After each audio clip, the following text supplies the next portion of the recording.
Good morning, everybody. Lee Brower here, and welcome to this week's edition of Meaningful Monday. I am grateful to be here, and I am glad to be here. I'm glad to be home, up all night on a red eye, flying in from New York City.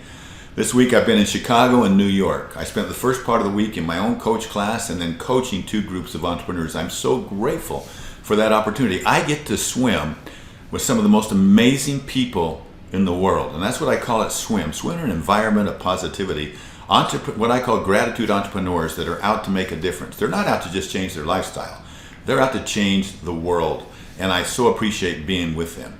And then we had our first ever inaugural Empowered Wealth Summit. For the first time ever, over the last couple of years, we've been doing a thing called ACT, which is Ambassador Collaboration and Training, which allows other people of whatever their industry may be to be able to use our languaging, their expertise, their base, their profession, to be able to use our languaging to, while they're doing what they do best, at the same time, to do what we believe in. And everything we do, we believe in empowering leaders, families, and communities/organizations.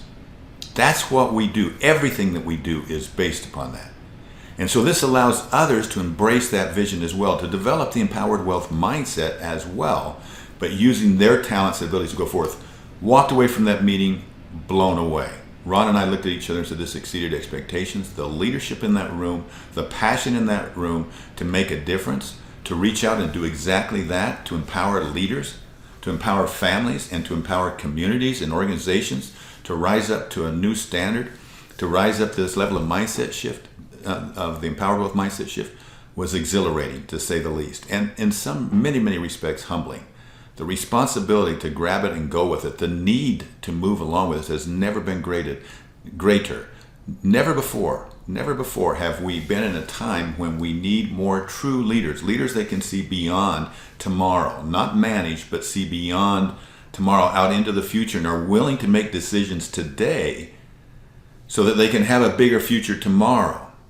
Management looks at decisions on what can happen right now. What's the next poll going to say? What's the next quarterly returns going to say? We need leaders who are strong, fundamentally strong, faith-based, powered, wealth-minded leaders that are willing to be able to hold their pivot foot, to be able to keep that pivot foot in place, and to be able to lead those that are hungry and thirsty for guidance in today's world.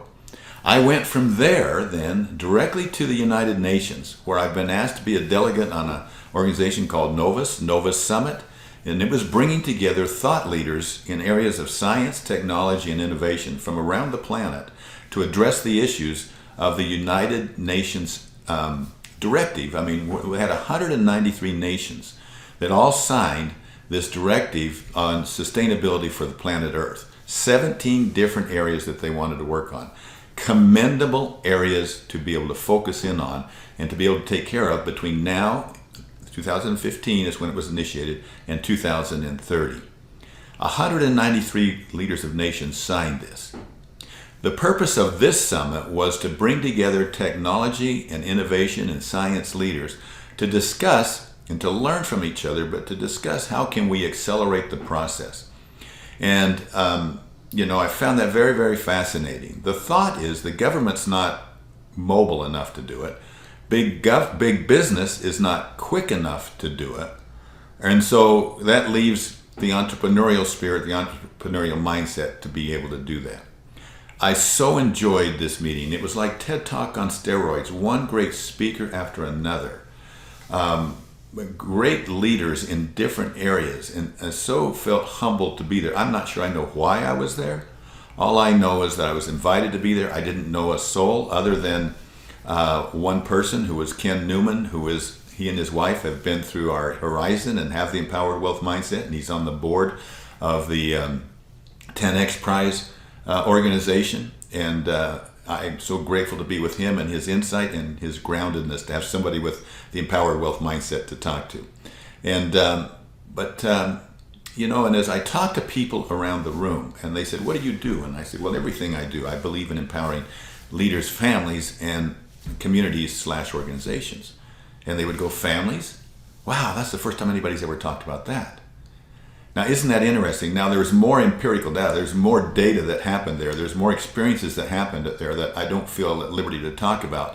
in this kind of a forum, but just brought home so important to me the fact that everybody's missing the boat as it relates to where can we really ultimately, the long-term view of where we ultimately make a difference.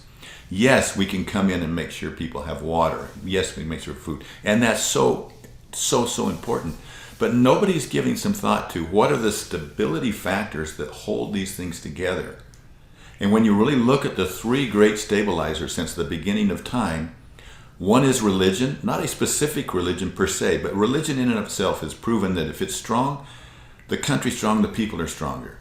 Politics, same thing. If it's strong, fundamentally, morally straight, then the country holds together. Look at what the Constitution has done for the United States of America. It was religion-based, and it's strong. And the third thing, which has been around longer than both of those, is family. And when the family's strong, then we've got something to build on. In this last horrific week, when the murders that happened on the policemen, and hearing the innocent, and seeing a mother of one of these policemen stand up and say, it's not the guns, it's what it is we've got to get back to the family. And I'm so convinced that the stabilizer that can help us weather the storm of exponential growth is the family. So are we future ready? That was my big question when I was there. Are we future ready? We know the future's coming. And there was so much data talking about how it's coming at us exponentially. You know, the concept of we don't really understand. We're deceived by the concept of exponential growth. If I walk 30 paces and my pace is 1 yard, then I'm going to be, linear thinking will tell me I'm going to be 30 paces out. But if I take one step and then I double it 30 times from there, double it each time, that's exponential growth. And that exponential growth then will take us around the world 26 times. 26 times.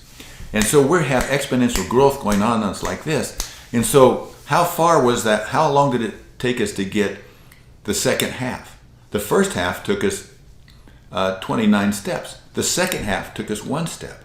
So each step accelerates faster. The amount of what gets done is done, so much more is done. And so this change is hurtling at us, and we're looking at it for positive. A part of the world is looking at it for positive change. But then there's a part of the world, when you talk about, for example, the concept of virtual reality and ocular glasses and being able to mimic the senses of sight, smell, sound, touch.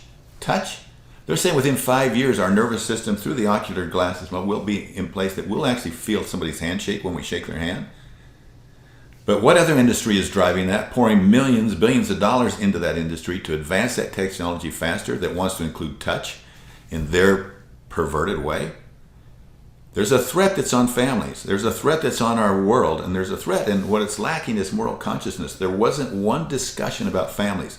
I was pleased that several of the speakers brought their families with them and talked about their families. But that was the only thing. They talked about how secure and how they provided a base for them and how grateful they were for them. But you think it would rise to the level of a topic, because we did talk about other types of things that I would say are just the opposite of family.